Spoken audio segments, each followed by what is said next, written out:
Welcome to Spiritual Psychology. My name's Renee McKenna, and I bring my 30-plus years as a recovering addict and ex-crazy person turned therapist and shamanic healer to bring you snackable teachings on spirituality, psychology, and all things personal growth.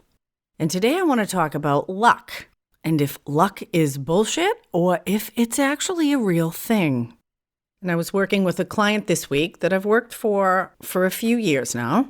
And she's come into this really amazing, prosperous place in her life after a period of really intense suffering that was the catalyst for some pretty radical and profound change. And she was saying, I feel so lucky about what's happening in my life. And I had to say, stop, wait a minute. Luck has absolutely nothing to do with the transformation that I have witnessed in your process over these last few years. And I pointed out to her that she has made a very long series of difficult choices that have congealed to form the life that she has now. And it's actually the life that she told me that she wanted, and kind of unknowingly, she has created this for herself. She's a working artist who's being recognized in her field and pretty well compensated. She's a photographer and videographer and will be signing a contract in the next few weeks that pays her really well for only working a few days a month. She has a lot of free time to travel, spend time in nature, camping, and exploring and experimenting with her own artwork. And she's taken 2 road trips just in the last few months. I met her not long after she decided to get sober and stop using drugs, to work more directly on healing her depression and anxiety. And she made the decision and continues to work on her deeper underlying trauma from the physical and emotional abuse of her childhood. She began a deep spiritual exploration in a couple of different communities and has navigated some pretty intense challenges. It hasn't all been butterflies and rainbows.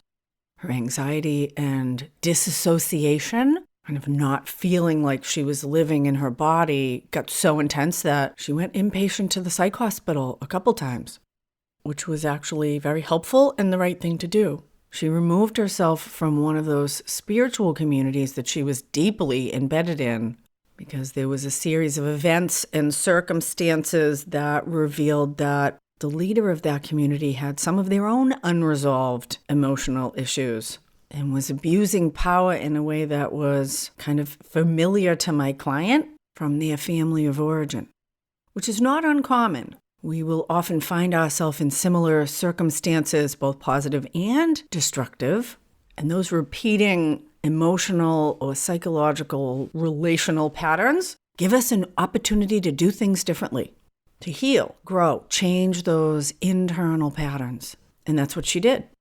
In fact, within the last month, she grew to the place where she actually confronted that spiritual teacher directly and told him that she didn't want to have a relationship with them anymore.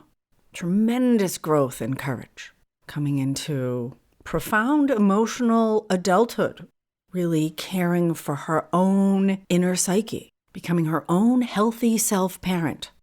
During that period of really intense darkness last year, she started to have this intuition or gut instinct that she should move back home. And some of the advisors in her life thought that was a bad idea. As she has grown in the capacity to listen to and trust her own deepest self, rather than deferring to someone in authority, she made that move, and it's been an amazing experience, really deepening and healing her relationship with her mother, and expanding her opportunities both personally and professionally in ways she couldn't have imagined, but that's often what happens with our intuition. Intuition tends to be tapped into the transpersonal realms that often have a more meta-awareness or draw toward our highest good that our intellect can't imagine. That's why it's important to balance and integrate both our intellect and our intuition, because they both offer valuable information, and when they work together, we have much more power and capacity to make constructive life choices. And so I took a few moments in session and recounted to my client this story that I just told of what I have seen, and none of that had to do with what would commonly be called luck. It was a series of hundreds, perhaps thousands of micro choices, some of them culminating in big choices like ending a relationship or moving or taking a new job. But my client has made a larger choice to stop medicating themselves and distracting away from their own deepest truth and to learn to listen to it instead. And therapy, personal growth work, spiritual practice are all tools that she's been developing and practicing to heal and strengthen that relationship with her own authentic self. And the authentic self always has the option to be connected with both the intellect and the intuition, to open to our own deeper knowing, which helps us navigate the physical and the metaphysical. And that can be both an art and a science. The Cambridge English Dictionary defines luck as the force that causes things, especially good things, to happen to you by chance and not as the result of your own efforts or abilities. There's actually been quite a bit of research done on luck. A recent survey of people who were successful in their careers and in their finances suggested that it was a combination of hard work, determination, and good fortune that brought them their success. Abraham Lincoln said, "The harder I work, the luckier I get." Frank Sinatra, arguably one of the most successful singers of the 20th century, said, "People often remark that I'm pretty lucky. Luck's only important insofar as getting the chance to sell yourself at the right moment. After that, you've got to have the talent and know how to use it." And I have known more than one person in my life, and perhaps you have too, who is notably unlucky, that they get hurt or robbed, things don't work out. They're always in some kind of a pickle, struggling to get out. And I actually used to extend a lot of effort and time trying to help those people. But a series of events have shifted my perspective, and unless they're really willing to look deeply at their own relationship with this pattern of negativity, I generally keep my distance.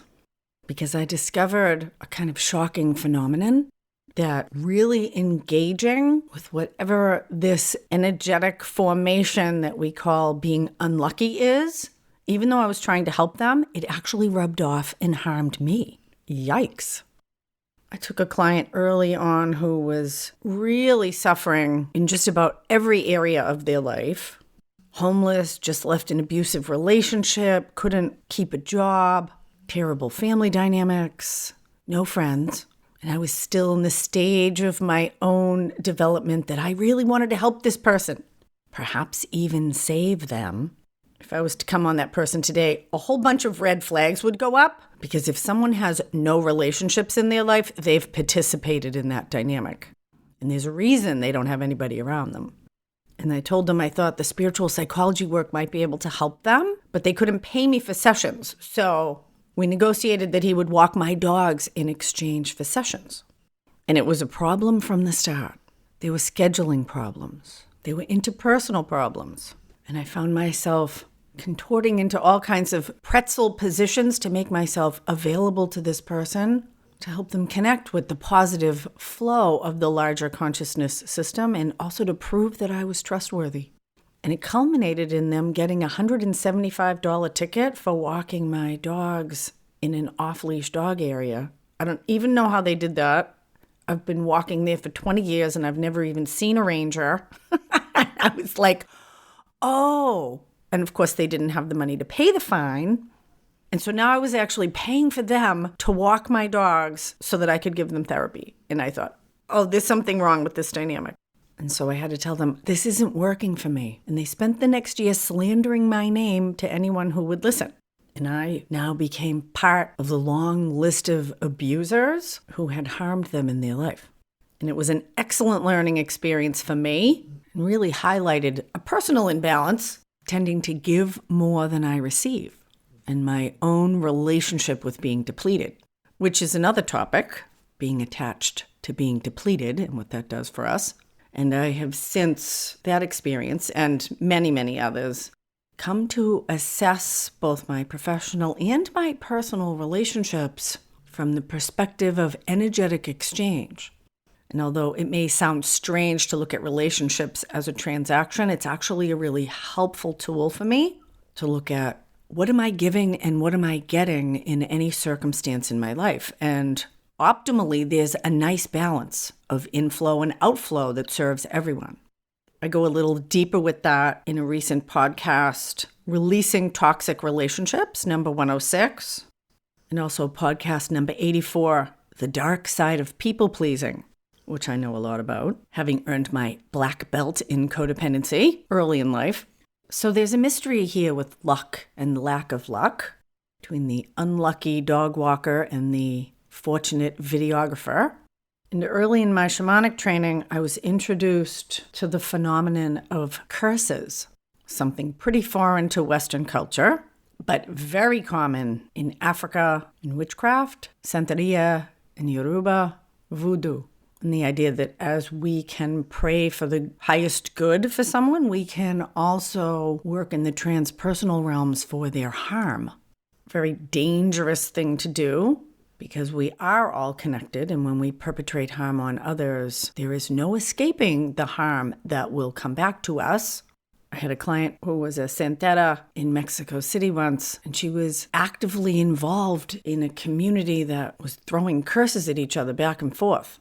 And there seems to be quite a bit of evidence that if you don't believe in curses, that you are rendered immune or at least less affected by them. But there are many stories of those who do believe in cursing who have been brought to illness or even death by the malicious intentions of a powerful practitioner. The abracadabra of ordinary reality.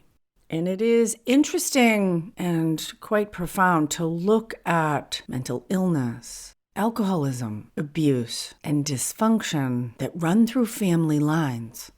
And one of the things about working shamanically is bringing form and substance to concepts, energies, and experiences that our intellect perceives as having no form. And once we give things a form, we can get tremendous information and really work with it in powerful ways. And many times I have helped a client discover and confront the negativity in their family system, and whether it personifies as a whole individual or just a negative energy fragment.